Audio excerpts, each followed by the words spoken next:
we need to practice sitting in that feeling, sitting in that discomfort, sitting in that uncertainty. That is where the magic is. Like that is the quote unquote secret, right? Not rushing through that. And the more you can get comfortable being uncomfortable, the more you can get comfortable, sitting in uncertainty, the better all feel be, right? And when you say practice, like, yeah, in a way, it's easier for me to just immediately go to the worst case scenario, right? That is comfortable in a way because I just fixate on this one idea or this one thought I had that might have happened. And I just, it's just this vicious cycle. Whereas it would have taken a lot more effort, and I tried and I worked on it of like, all right, maybe it's something else. Maybe it's this. Let's try like that. It takes practice though. It's effort. It's uncomfortable. But the more you do that in those moments, that is where the growth happens.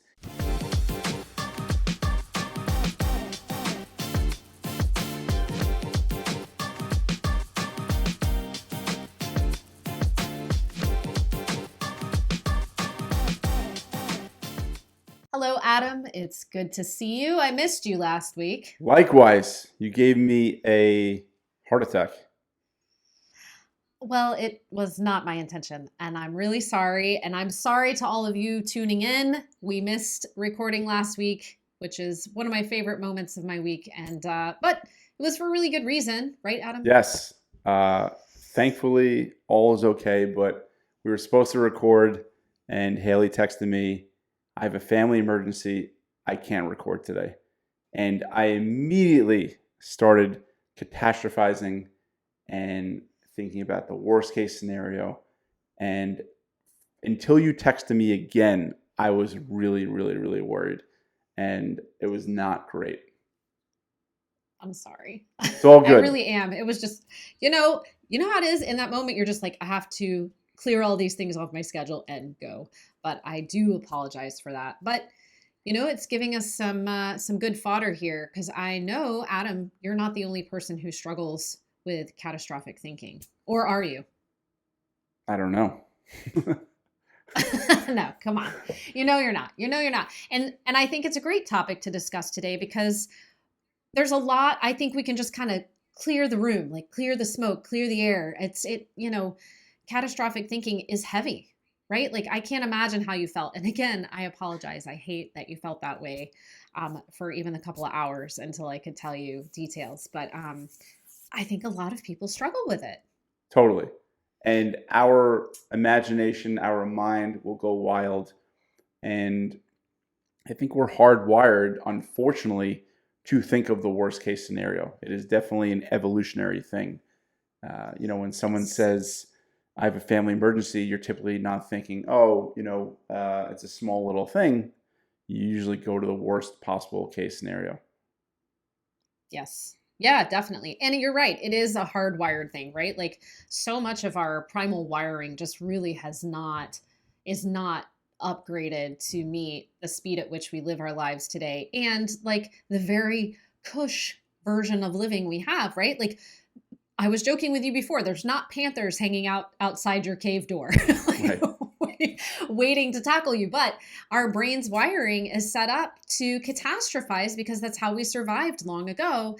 And, it doesn't really apply. So I think the first good news to offer when thinking about it, well, actually, let's back up. Before I get into that, define catastrophic thinking.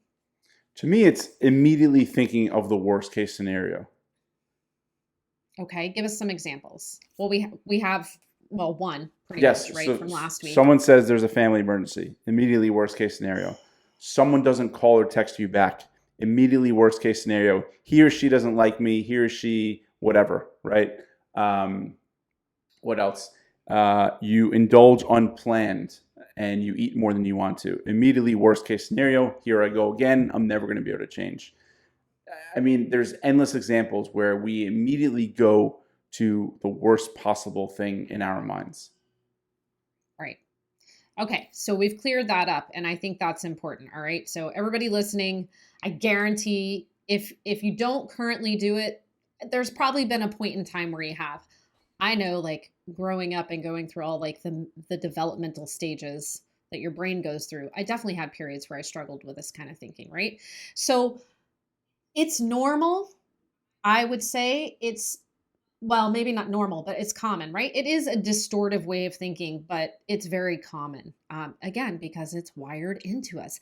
But undoing it or changing that kind of thinking is attainable. Like, it is possible to learn to not do that or to lessen that, right, Adam? For sure. Absolutely. And I think I've So gotten a lot better in many aspects. When I hear family emergency, though, that's where I guess I still need a lot of work. I mean, listen, you get attacked by a panther once.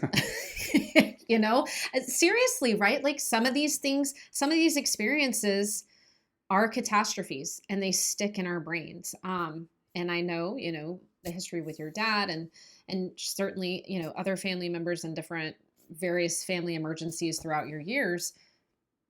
They may be sticky, right? And so it's understandable. It's understandable, but again, it's not something you can't change over the course of time. Over the course of time. It's not magical. We can't just stop it on a dime. But before we get into how we change catastrophizing, catastrophic thinking, let's talk about why we might want to change that type of thinking. I think the most immediate thought is, how is it serving you, right? And I think sometimes it can serve us, but I would say more often than not, a majority of the time, it is not serving us anymore. It is not helping us think about the worst possible case scenario. It just doesn't do us any good. Mhm. It keeps us stuck. It keeps us stagnant. It keeps us, in homeostasis. Right.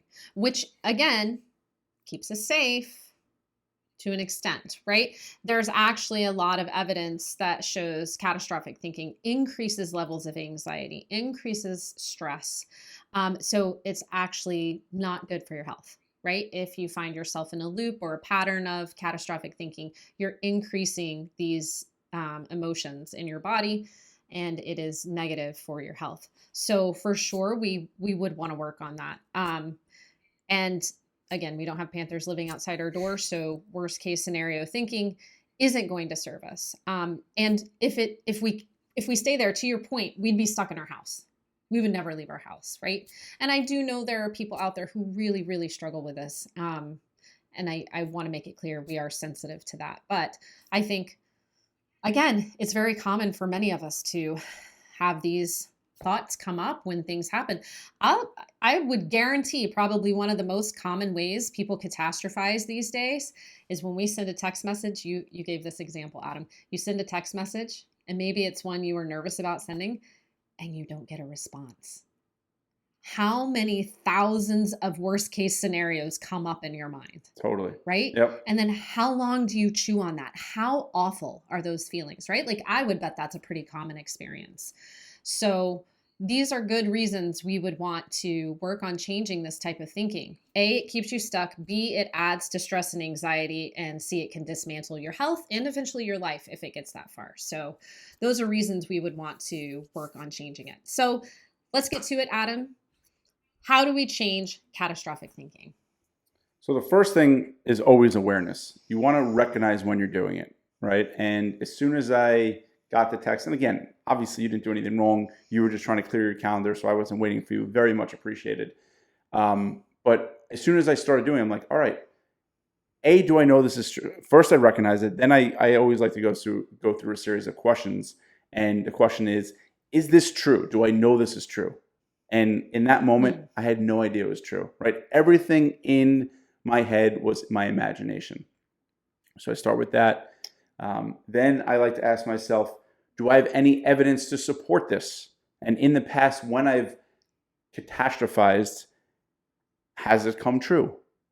Majority of the time, it has not, right? And Okay. then it's, those two questions really help me to kind of settle down. How about you? Um, yeah, I mean, it's very, number one, you nailed it. We have to have awareness that it's happening. We have to be able to identify the catastrophic thinking, which can be really hard if it's how you always think, right? Like, so I read this great quote recently, and I've been shouting it from the rooftops. I don't know who wrote it. I just read it. It's, don't listen to yourself, talk to yourself. right? So when that film strip of worst case scenario starts playing and you start hearing like the voiceover in your head, you can recognize that you're, oh, I'm listening to myself. What am I saying? Okay. And then Adam, you take the steps of talking to yourself. Okay, well, how do I know this is true? Right? We do have to test it against reality. So, all right, let's take probably a fairly common scenario of, well, I can't fly on a plane because when you get on planes, you crash and die. Sounds, for some of us, that seems a little far fetched, but that's reality for some people, terrified of flying, right? And so something they would want to realize is this is catastrophic thinking. And we can test reality. Okay, well, how often is that true? Right? And there have been tons and tons and tons of studies on how common plane crashes and death by plane crashes are. So you can look at it like that, right? And I think that was really spot on. Recognize it, identify it, call it out, and test it. You have to test it. And then you have to start choosing a different thought about it. I think that's the last piece. And that can be hard, especially when you're left hanging with family emergency. Like, okay, what other thought am I going to think? She's okay. She's okay. Right? And I can just be here and hope that everybody's okay, which is not an easy place to be because then you're sitting in uncertainty. But what do you think about that last step? Yes, I think that is the final step. And it is so uncomfortable to be and feel uncertain. I mean, it is, it's a very uncomfortable feeling. And I think the Mm-hmm. best thing you Mm-hmm. can do is journal, move, walk, talk. Sitting in it and just kind of mulling in it certainly doesn't help anyone. I always like to say D&I, distract and immerse yourself. If you need to be patient and wait. But to your Right. point about not trusting your thoughts, I think that's so important. And I think there's so many moments in the day where we have these thoughts, and it's not necessarily even catastrophic thoughts, but it's just these thoughts that are just like this inner kind of you know person that is just holding you back. Like, eat the cookie, don't go for the walk, don't exercise. Like, if you listen to all those thoughts, you'll never do anything, right? So I think the skill of recognizing those thoughts and saying, you know what, I don't need to trust this, I don't need to believe this, and then talking back to it is really important. And I think once Yes. This, go no, ahead. continue. Sorry. I was just going to say this is the one time in your life you get to talk back. Totally. Because growing up, don't you talk back to me. Totally. So, anyway. And I think the analogy of like thinking about your thoughts as the ocean, right? You can't necessarily control your thoughts, although I do believe you can to some extent if you're controlling your input, right? You read about donuts, watch about things about donuts, you're likely going to be thinking about donuts. So try to control your Mhm. input as much as you can, but still, we don't necessarily have as much control over our thoughts. So the thoughts are like waves, right? They're coming in. Ideally, you don't want to be the wave, you want to ride the wave, right? You want to surf the wave, boogie board the wave, whatever you want to do, but you want to ride the wave. And the fact that you can recognize the wave itself and be on top of it, that is the key, right? Because then you're separating yourself from the thought. And that is always so powerful. You are not your thoughts, right? They are just thoughts. And the trouble we get Yes. into is, thoughts come and go when we kind of, laser in on a thought and we don't let it go and we get stuck on it, right? That's where we can get into trouble. But again, is this true? What kind of evidence do I have in the past? And what can I think about else? Or like, what else can I think about?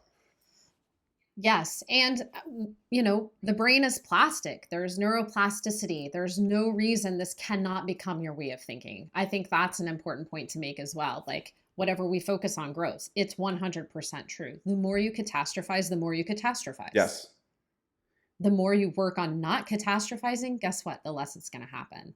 But it does take concerted effort. Like, you can't just like willy nilly be like, yeah, I'm going to do less of that. No, you have to like pinpoint it and practice. And I feel like I've been saying this a lot lately, actually, but it's true. Like, we can't just say we're going to get better at something and then not really work at it. You got to do it. It is a little tedious, but again, a few repetitions in, it'll start to feel easier. So, what you focus on grows. totally. I mean, Focus on less catastrophes. yes. And so much of personal growth, so much of self development is sitting in that uncomfortable feeling, right? Like, we're Mhm. so conditioned and so like our society is so about like get over that feeling, but like you really need to learn we need to practice sitting in that feeling, sitting in that discomfort, sitting in that uncertainty. That is where the magic is. Like that is the quote unquote secret, right? Not rushing through that. And the more you can get comfortable being uncomfortable, the more you can get comfortable, sitting in uncertainty, the better off you'll be, right? And when you say practice, like, yeah, in a way, it's easier for me to just immediately go to the worst case scenario, right? That is comfortable in a way because I just fixate on this one idea or this one thought I had that might have happened. And I just, it's just this vicious cycle. Whereas it would have taken a lot more effort, and I tried and I worked on it of like, all right, maybe it's something else. Maybe it's this. Let's try. Like that, it takes practice though. It's effort. It's uncomfortable. But the more you do that in those moments, that is where the growth happens. And we're so used to just pushing through. Like, I don't want to feel this. I don't want to feel this. Get this away. Like if we can get comfortable being uncomfortable, just sitting with it, that is the work for so many of the things, we're talking about right now. Yes, 100%. You know my favorite quote, Gabor Mate. I'm all about quotes today, apparently. Love it. Right? It's that all of Western medicine is based in, what is it? Oh, shoot. Healing pain or fixing pain, something like that. Anyway, the second part of the quote is really the deal. And it's true healing is the ability to hold pain, right? Yeah. In this topic, we're talking about discomfort. That is really what it is, right? And catching micro glimpses of yourself, tolerating the uncertainty of life and the discomfort that comes with changing. When you start to recognize that, hey, I just did that for like 30 seconds. Like I just put a pause on this impulse or this way of thinking for 10 seconds. It sounds tiny. That's the start. Yes. Right? And like when you start to recognize you have that ability, oh man, like I'm getting goosebumps talking about it because then things start to catch on fire and you really do become this sort of unstoppable force that just like learns to face life. And it's like, yeah, life, okay, you're not going to open yourself up and be everything I want you to be all the time, but I can handle it. I can take this on and I don't have to catastrophize and think everything is just going to burn to the ground because it doesn't go my way. Right? So that's another reason practice is so important, and frequency and reps and duration over time, because you start to build your confidence and you start to get better and better at all this is skills, right? Learning not to catastrophize is a skill. Yep. Absolutely. Catastrophizing is, even though it's hardwired, you develop that skill. Right. And it serves us in a way, right? Because it's ultimately taking away the uncertainty and giving us something to fixate on, right? Giving us something that's quote unquote certain, right? This is what must have happened. Yep. And then you can plan for it, and then you can just sit there and not do. Right. Right. Then you can be stuck, and now you have a reason to be stuck. Right. Right. And one thing I also do want to mention, and a big hat tip to you, after we really, after you texted me, whatever, you're like, I just want, I brought my sneakers. I brought, like, life didn't stop for you, right? Like you dealt with, you had to deal with what you were dealing with, but you also didn't let it be a reason for your health and fitness to stop. Right. And I think that's worth shouting out, because this is never about starting and stopping. It's always about sticking with it. Sometimes we can be at a more intense level, sometimes less, but you plan to take care of yourself during, a tough time, right? And that's really a testament to the work we do, a testament to your commitment to yourself and everything we do, because I think so often we're tempted to say, all right, you know what? I'm not going to do anything. I'm just going to deal with this. But you made it a point to take care of yourself, which I would no doubt that it helped you deal with and handle everything a little, if not a lot better. It really did. It really did. And thank you for that. I appreciate that. And in fact, we're going to talk about commitment next week. So we'll save some more of that discussion for next week's video. Ooh, cliffhanger. Love it. Love it. But yeah, it did help, but again, that all took practice. Like just like you, just like many of the people tuning in, this was not my first rodeo with family emergency. Right. And it's like, okay, let me get my thoughts in order here. Let me take a breath. What am I going to need? Yep. For any of the outcomes that were possible. Right. So we'll talk about that some more next week, because I definitely have a lot to share in terms of commitment and what that actually looks like. Love it. Sounds great. Well, thankfully, all is All right. well. And Yes. Thank you. all is well that ends well. And I'm looking forward to hearing from you guys how you plan to challenge your thoughts. And, if you usually have catastrophic thinking, what you will do going forward. Yeah. Yeah. Email Adam. And I'd love, sometimes we have some really great participants who will email us some really awesome stuff. I'd love to see if any of you out there listening is willing to share what happened, what catastrophic thought came up that you identified, how did you challenge it, and what did you do after you challenged it? I'd love to know that, and I think that's really cool when we get some great responses from people listening. So Yep. email us, let us know. All right. We'll talk to you soon. Okay. Until next time, everything will be fine until next time, right, Haley? It absolutely will. Always is. Yep. All right, guys. We'll see you next week. Take good care.